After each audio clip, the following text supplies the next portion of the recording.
The search for a missing 4-year-old girl has now become a homicide investigation. The Aiken County Sheriff's Office says investigators believe 4-year-old Javeayah Harris is dead and has been for weeks. Law enforcement has searched thousands of acres since she was reported missing on Tuesday. Her parents have been arrested in connection with her death, even though her body has not been found. The search for a missing 4-year-old girl in South Carolina became a homicide investigation within days. The Aiken County Sheriff's Office told the public they believed Javeayah Harris was dead and had been for weeks. Law enforcement searched thousands of acres after she was reported missing on a Tuesday in early July. Her parents were arrested in connection with her death, even though her body has never been found. This is a case where nearly every detail raises more questions than it answers. And the central mystery isn't what happened, but why 2 people would report a child missing when investigators say she was likely already gone.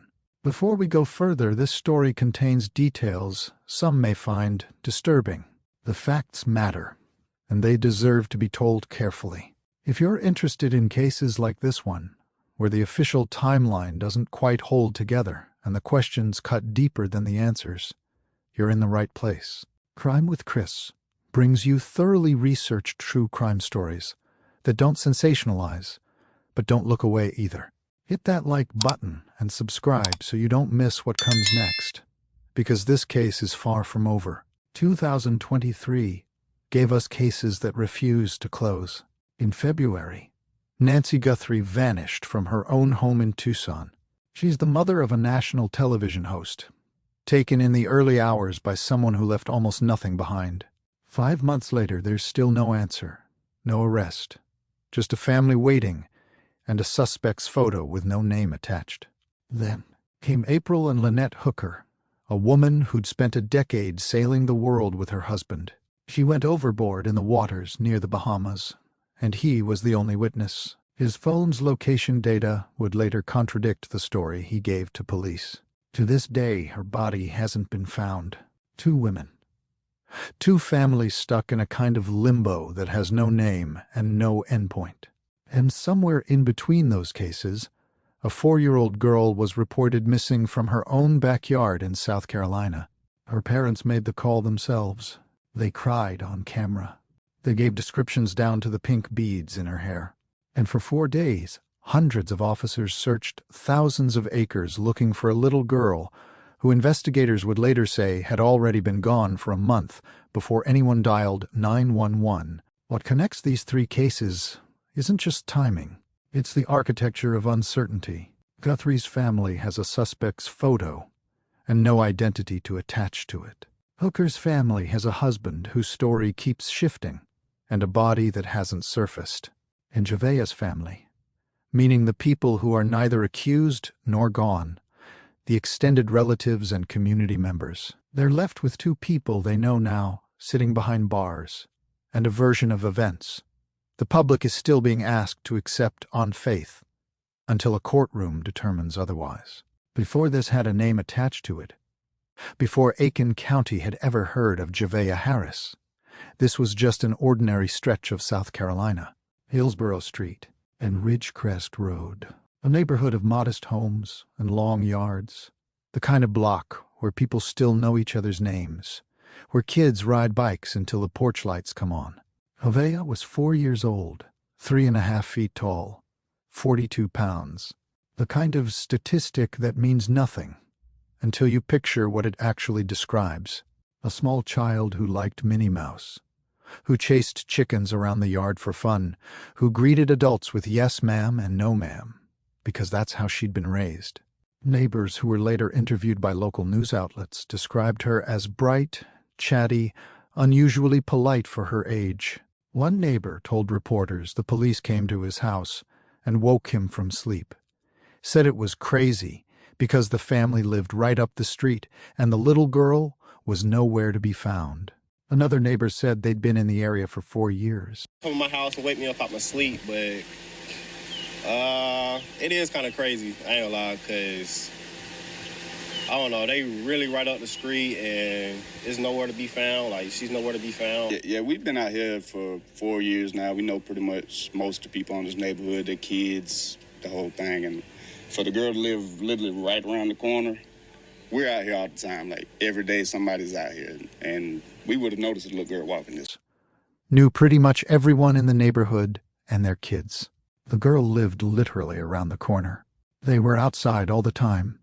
Every day somebody was out there, and they said they would have noticed a little girl walking that way. Her parents, Javeayah Harris, 23 years old, and Mitchell Herring, 22, lived with her in that house. Young by most standards, the kind of couple a neighbor might wave to without a second thought. The kind of family nobody expects to end up on the news. On a Tuesday night, sometime around 8:15, that changed. According to the account her parents gave to police, Javeayah had been playing outside in the yard near the chickens. She was wearing a pink Disney shirt, shorts, pink beads in her hair, and her Crocs. Her mother told deputies this was the last time she saw her daughter. Her father told investigators he'd been out at a laundromat, he said, for about an hour and a half, and returned home around 9 in the evening. Somewhere between those two accounts, Javeayah disappeared. There's nothing dramatic about the setup. That's what makes it hard to place looking back. A summer evening, chickens in the yard, a mother inside, a father running errands. Nothing about this night should have made the news at all. And for the length of one 911 call, it didn't have to. It's worth pausing here before the story picks up speed on something easy to skip past. The ordinariness of it is the point. Almost every case like this one starts the same way, with a version of events that sounds unremarkable enough to be believed on its face. Nobody opens an investigation assuming the worst. They open it assuming a scared 4-year-old wandered further than she should have, that she's frightened somewhere in the dark. That time is the only enemy. That assumption is what pulls in hundreds of people within hours. It's also, as this story goes on, the assumption that turns out to matter most. Because everything that followed, every acre searched, and every hour spent, was built on top of a timeline nobody outside that house had any way to check. That's not a flaw in how the case was handled. It's simply how these cases always start.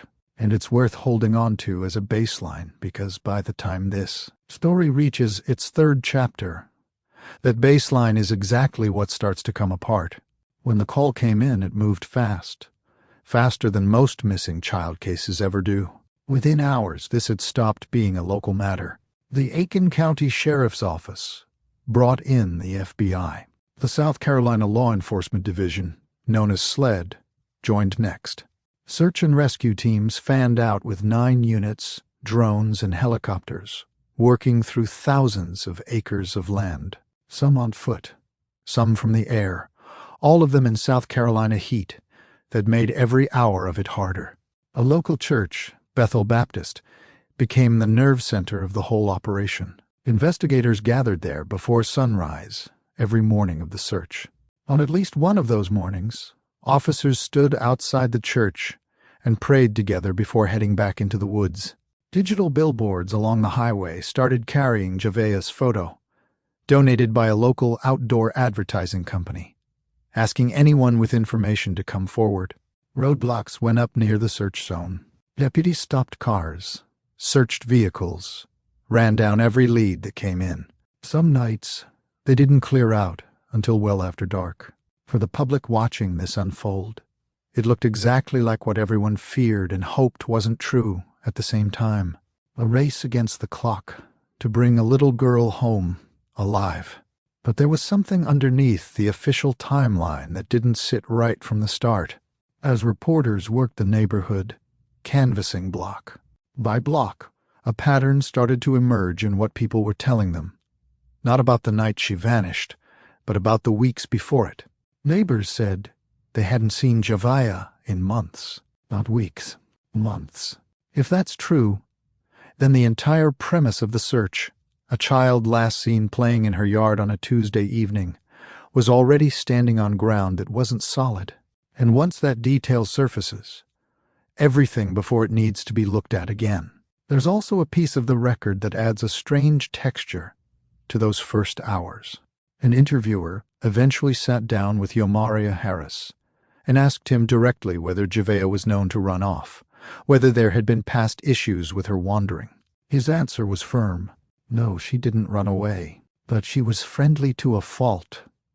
The kind of child who didn't understand stranger danger the way parents usually try to teach it.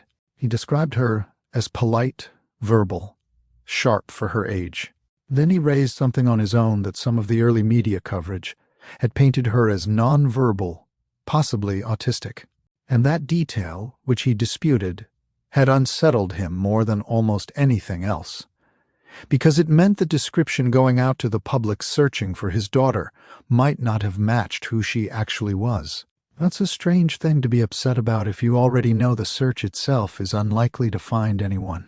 It's also exactly the kind of detail a person clinging to the version of events they've decided to tell might raise, because getting the small things right is how a larger story holds together. Both readings sit uncomfortably close to each other, and neither one cancels the other out. At some point during the investigation, Javeayah Harris sat down and gave his own account of that day, the kind of interview that ends up defining how the public sees a case, for better or worse. It's worth listening to on its own terms, because it's genuinely hard to follow. He described getting up early, watching his daughter play outside for a while, then leaving the house sometime around 6 or 7 in the morning. From there, the timeline loops on itself. He says he went to 3 different stores, came back to a laundromat beside a Circle K, went to another store, came back again. He mentions buying drinks, waiting on laundry, seeing a lot of police activity near the Circle K, and assuming it was unrelated to him. He says his girlfriend at the time, Mitchell, didn't have cell service and couldn't reach him, so she called 911 herself. By the time he got back to his road, he says he saw a police truck with a drone out, and that's when he sped up, thinking something had happened close to his house. When he arrived, he found what he describes as a whole bunch of police. His account is that he assumed in that moment Mitchell had gone into labor. She was due any day. And it wasn't until he got out of the car that he learned his daughter was the reason for all of it. There's a detail in his account that's easy to miss on a first listen. Mitchell did go into labor that same night, after Javeayah was reported missing, and gave birth hours later, in the middle of the same 911 call, the same police response, the same descending swarm of officers and drones. Here's the honest question worth sitting with rather than rushing past. Is this what shock sounds like? People in acute crisis often lose the thread of a timeline. Details blur, sequences repeat, minor errands get told out of order because trauma doesn't organize memory the way a police report does. That's real, and it's documented. And it happens to genuinely innocent people going through the worst day of their lives.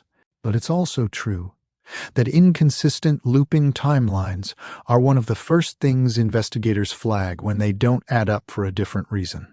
Not because someone is grieving, but because a story has been rehearsed enough times that the seams start to show under repetition, but not enough times to make it airtight.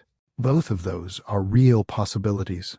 Neither is proof of anything on its own. What can be said is this. From the earliest point in the investigation, Javeayah Harris's own account of the day his daughter vanished was one of the first things that didn't sit easily. Not because of what it revealed, but because of how hard it was to follow. There's one more layer worth pulling apart here, because it's the part of his account that seems to carry the most genuine emotion.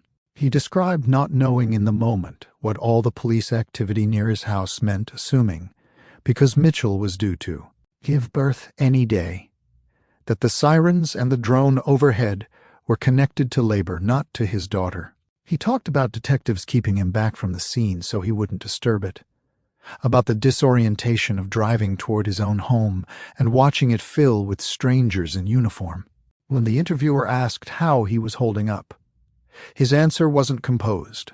He said not knowing was what was killing him. That you see cases like this on the news all the time, and you never expect to be the one living inside one. If his account is true and full, that's a person describing the worst day of his life. If it isn't, It's also notably exactly what a person describing the worst day of his life would sound like. That's the trap at the center of any case like this one.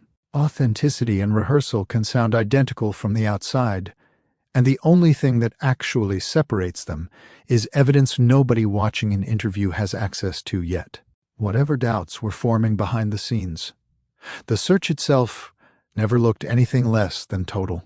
By day 3, more than 200 people were involved in some capacity. Deputies, FBI agents, SLED investigators, volunteer fire departments from across the region, search crews, helicopters, and drones had covered more than 3,000 acres by Thursday.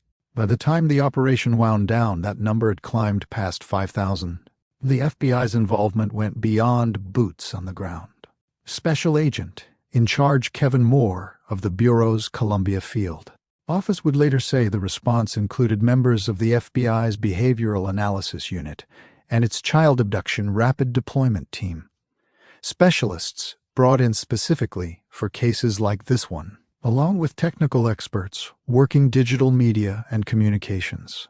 Local businesses and residents pitched in wherever they could. Bethel Baptist Church supplied food, water, restrooms, and in South Carolina in early July. Something just as critical: air conditioning for crews coming out of the heat. A digital billboard company donated space across the county to keep Javeayah's photo in front of as many people as possible. Neighbors were asked to check sheds, crawl spaces, ditches, anywhere a small child could end up, alive or otherwise, though nobody was saying the second part out loud yet. It's worth pausing on what this actually cost the people doing it. Not in dollars, though that matters too, but in effort, in hope, in the assumption that what they were being told was the truth. Hundreds of people spent days looking for a little girl in the summer heat because 2 people said she'd gone missing from her backyard on a Tuesday evening.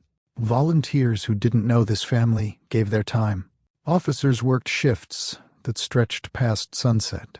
A church opened its doors and kept them open, all of it resting on a timeline that, according to what investigators would later conclude, had already been broken before the first call ever came in. If Javeayah had been gone for weeks, if neighbors were right that they hadn't seen her in months, then every hour spent searching was an hour spent looking for someone who was never going to be found that way. That's not something you can reconcile easily. It's not something that gets resolved with an arrest or a press conference. It just sits there, in the gap between what people were asked to believe and what turned out to be true. Here's the question almost nobody covering this case wants to sit with out loud. If she was already gone, why stage a search for her at all? What does it take for 2 parents to report a child missing when they already know she isn't going to be found? There's no comfortable answer to that. There are theories, and they all involve a calculation most people can't imagine making. Maybe it buys time. Maybe it creates distance between the event and the report. Maybe it establishes a public narrative before questions can even form. Maybe one parent didn't know, and the other had no choice but to follow through. Or maybe, in some version of this we don't have access to yet, the timeline everyone's working from is incomplete, and there's an explanation that hasn't surfaced. What's known is this: 2 people called 911 and said their daughter was missing. A massive search followed, and investigators later said they believed she had been deceased for weeks before that call ever happened. Those facts sit next to each other, and the space between them is where this case actually lives. Not in the evidence we don't have yet, but in the logic that doesn't quite close. The 2 people who reported her missing were the last 2 people who ever saw her. That's often true in cases like this, and it doesn't always mean what it might seem to mean. Parents are usually the last to see their children. But when the timeline starts to stretch, when neighbors say they haven't seen a child in months, and parents say she vanished from the yard last Tuesday, that's when the phrase, "last to see her," starts to carry different weight. By the time you're hearing this, more may be known. Charges may have moved forward.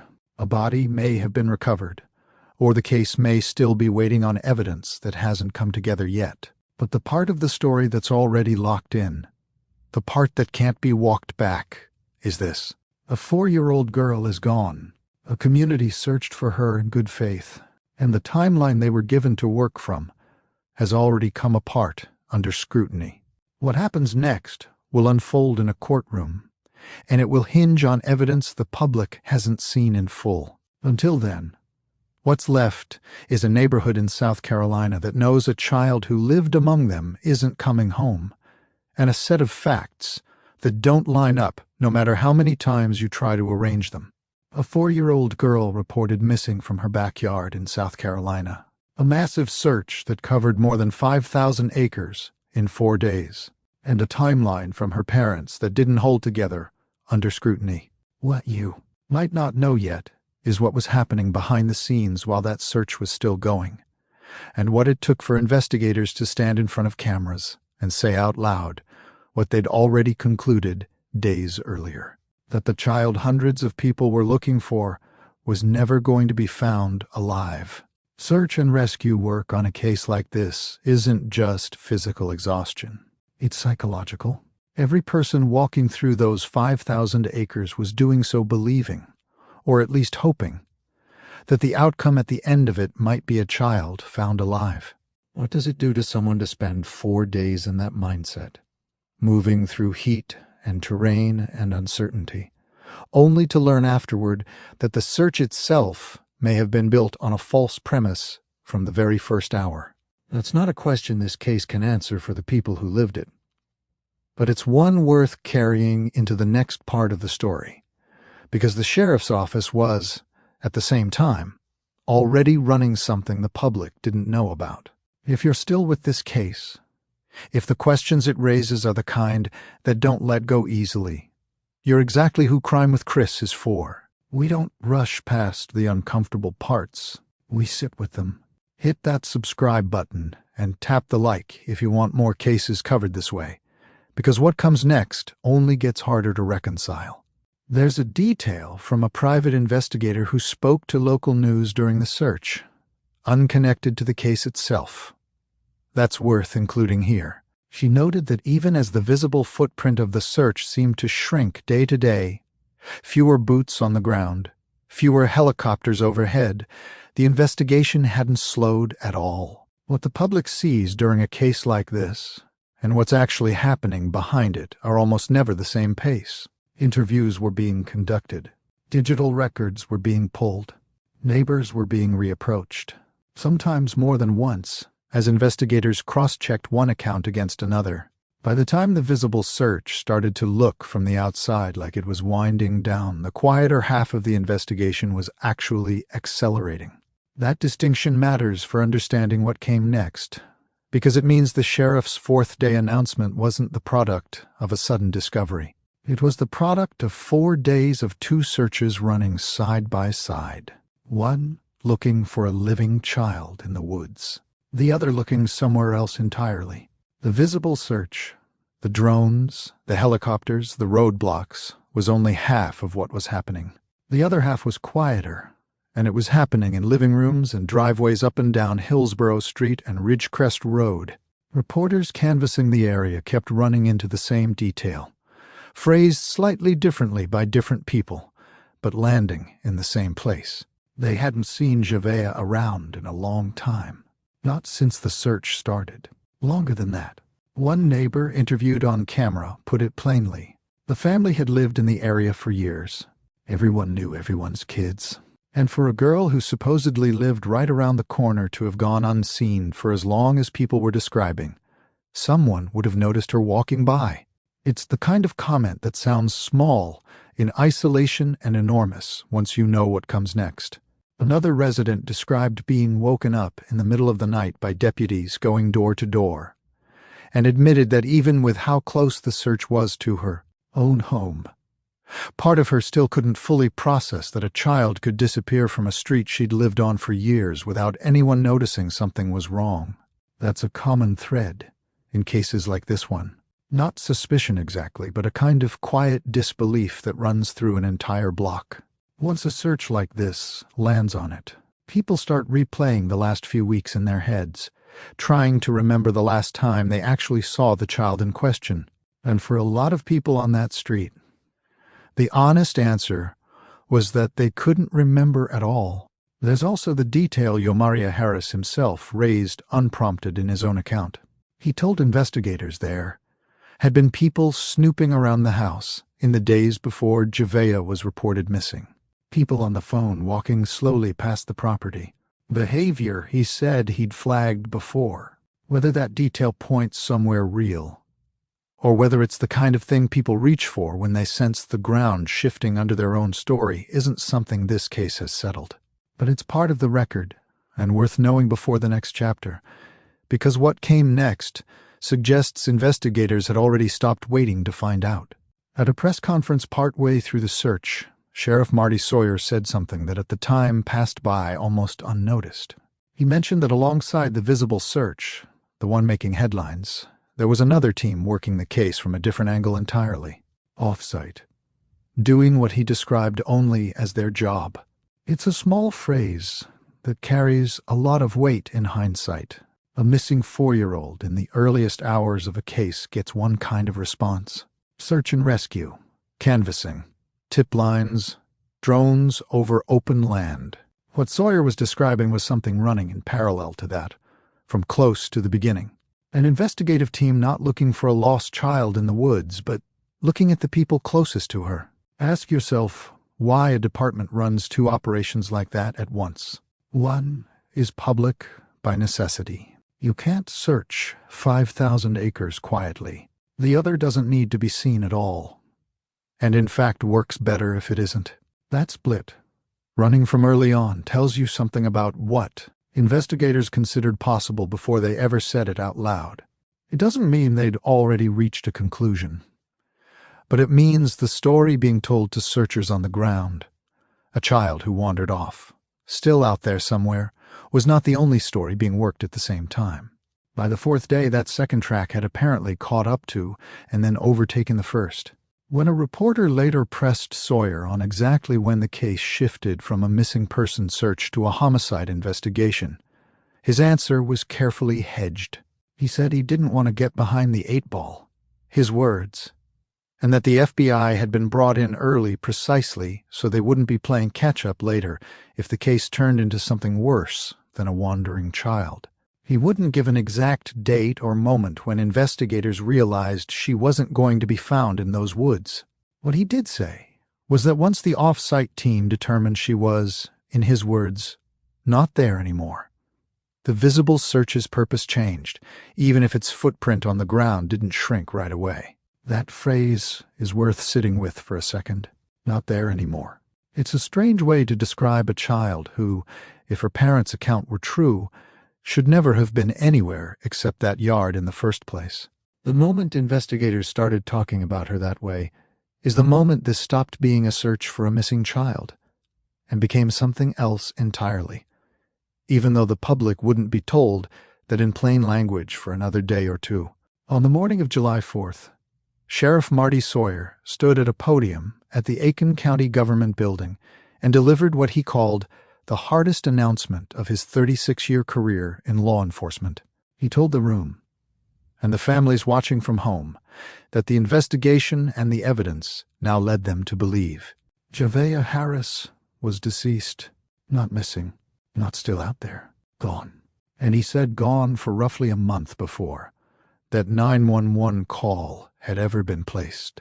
He put it as plainly as a sentence like that can be put. The night of the call, it was already too late to save her.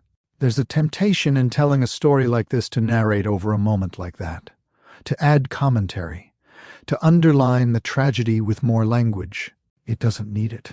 A sheriff with nearly 4 decades on the job, standing in front of cameras, telling a community the search they'd poured 4 days and thousands of acres into was, from the very beginning, a search for a body and not a child. That moment carries its own weight. Sawyer said the search would continue, now focused on an area of interest outside Aiken County that he declined to name. FBI Special Agent Kevin Moore followed him at the podium, thanking the community for its support and telling reporters the investigation was now, in his words, about pursuing justice for Javeayah. When a reporter asked how investigators had determined she'd been dead for a month, Moore's answer was simple. He wasn't going to answer that question. Some things, even at the hardest moment of a case, stay behind the case file. Sawyer also used part of that press conference to thank an unusually long list of people and agencies by name. Sheriffs from neighboring counties, fire departments, emergency management officials, the church that had hosted the command post since before dawn on the very first morning. It's easy to read that section of a press conference as procedural. The obligatory thank you list every official gives, but listen to it again. Knowing what comes 2 minutes later, and it reads differently. This was a sheriff closing out one chapter of an operation, the search and rescue chapter, before opening a second one that had almost nothing to do with rescue at all. He was thanking the people who'd spent 4 days looking for a living child in the same breath as preparing to tell them she hadn't been alive to find. That's a strange, quiet kind of grief to watch play out in a press conference. Whatever the eventual legal outcome of this case, that room full of exhausted volunteers and officers absorbed something that morning that doesn't show up in any court filing. The knowledge that everything they'd given those 4 days to had already been decided weeks before they ever put on their boots. That same day, Sheriff Sawyer announced the arrests. Javeayah Harris, Javeayah's father, was charged with homicide by child abuse. Mitchell Herring, her mother, was charged with the same offense, plus an additional charge of filing a false police report. Both were booked into the Aiken County Detention Center. The sheriff said more charges could still be coming as the investigation continued. It's important to say clearly, because it matters, and because it will keep mattering as this case moves toward a courtroom, these are charges, not a verdict. No evidence has been tested in front of a jury. No judge has weighed in. As of this recording, Javeayah's body still hasn't been recovered, which means even the timeline investigators have laid out, a month give or take, is itself something a future trial will have to test, not something already proven beyond argument. But charges like these, on their own, force a question that doesn't have a comfortable answer either way. What does it take for 2 parents to call 911?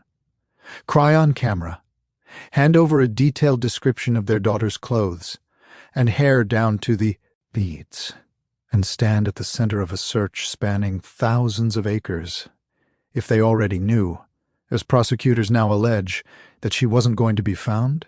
There are really only 2 shapes that question can take, and it's worth naming both honestly, instead of picking the one that makes for a cleaner story. One possibility is that grief and denial can produce behavior that looks from the outside exactly like performance. People report someone missing because some part of them hasn't caught up to what another part already knows is true, and the search becomes a way of not facing it yet. The other possibility is closer to what the charges themselves imply, that the search was staged deliberately as cover, a way to buy time, to redirect suspicion outward onto a community and a search area instead of a household. It's also worth understanding what homicide by child abuse actually means as a charge under South Carolina law, because it's not the same thing as a straightforward murder charge, and the distinction matters for what a jury will eventually be asked to decide. Under the state statute, a person is guilty of this offense if they cause the death of a child while committing abuse or neglect, and that death occurs under circumstances showing extreme indifference to human life, or if they knowingly aid and abet someone else in abuse or neglect that results in a child's death. Neglect under the same law includes failing to provide adequate food, shelter, or health care, where that failure results in a fatal injury or condition, and it includes abandonment resulting in death. The offense carries a mandatory minimum of 20 years and can carry a life sentence. What that means practically is that prosecutors don't necessarily need to prove a single deliberate violent act on a specific date the way a traditional murder charge would. They can build a case instead around a pattern of abuse, of neglect, of indifference sustained over time that ultimately proved fatal. That's a meaningfully different legal question than who killed her and on what day, and it opens the door to a different kind of evidence than a single incident homicide would. Patterns of behavior in the household, prior injuries, if any existed, statements from anyone who spent time around the family, and forensic evidence about the condition Javeayah's remains are in whenever they're eventually recovered. All of that still needs to be tested in front of a jury. None of it has been yet. And South Carolina law is explicit that a child's crying, notably, cannot be treated as provocation or a mitigating factor in a case like this one. A detail written into the statute specifically because of how often it's been raised as an excuse in cases just like it. Nothing in this case publicly settles which of those it was. That's what a trial is for. But it's the question this entire story turns on, and it's worth sitting with. Rather than rushing past it toward a verdict, none of us are actually in a position to deliver yet. There's a practical dimension to this too, one that rarely makes it into how these cases get discussed online. Filing a false police report on its own is a charge that exists precisely for situations where someone reports something they know isn't true, which means that whatever a jury eventually decides about the homicide charges, that second charge against Mitchell Herring is, by definition, an allegation that the initial 911 call itself was not what it appeared to be. That's a meaningfully different claim than simply failing to report a death in time. It's an allegation that active deception was part of the story from its very first sentence, and it raises the question this case will likely turn on more than almost any other piece of evidence. What exactly happened in that house, in the weeks between whenever Javeayah actually died and the night that call was placed? Neither parent has offered a public account of that period, and neither is required to before a trial. But it's the gap at the center of everything. The 4 days of searching, the acreage, the drones, the billboards. All of it sits on top of a stretch of time that, as of now, remains almost entirely unaccounted for in public. As of now, Javeayah's body has not been found. The area of interest outside Aiken County that Sheriff Sawyer referenced has not been publicly located, and search efforts there continue at a lower profile than the days of helicopters and roadblocks that defined the first week of this case. Sawyer said his office has stayed in contact with Javeayah's extended family and asked the public to give them room to grieve, a family now carrying two realities at once: a granddaughter, a niece, a cousin who is gone, and two of their own who are now the ones accused of taking her.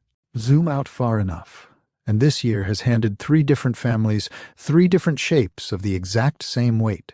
Nancy Guthrie's children are still without an answer 5 months after she vanished from her own home. Lynette Hooker's daughter is still waiting on a body her stepfather's own phone data suggests he knows more about than he said. And now Javeayah's family is waiting on a courtroom, a recovered set of remains, and an answer to a question that's been sitting underneath this entire case since the moment neighbors said they hadn't seen her in months. What was actually happening inside that house in the weeks before anyone ever called for help? We don't get to answer that yet. Neither does the sheriff's office. Not fully. Not until this reaches trial. What we do know is that a 4-year-old girl who should have had an entire life ahead of her didn't get one. And whatever the courtroom eventually decides about how that happened, that fact isn't going to change. It's worth remembering, too, how quickly this case moved through the stages that usually take true crime cases months or years to reach. A disappearance on a Tuesday, multi-agency search by Wednesday morning, an FBI behavioral team and child abduction specialists on the ground within days, a sheriff's announcement, an arrest, and formal charges, all inside 1 week. Compare that to Nancy Guthrie's case, still open 5 months later with no named suspect, or Lynette Hooker's, where investigators are still waiting on a body recovered from Bahamian waters before they can even consider charges. Speed isn't evidence of anything by itself. Some cases break fast because the evidence is there to break them, and some take years because it isn't. But it's part of what makes this case feel different from the other two in this year's run of tragedies. This one didn't stay a mystery for long. It became a prosecution almost as fast as it became a headline. What hasn't moved fast, and may not for a long time, is the actual return of Javeayah herself. Recovery efforts continue quietly now, away from the cameras that covered the first 4 days. Her extended family is left holding both halves of this at once, mourning a child who's gone and watching 2 people they know face a courtroom for it. There isn't a version of this ending that gives them anything resembling closure soon. If you have any information related to this case, contact the Aiken County Sheriff's Office directly.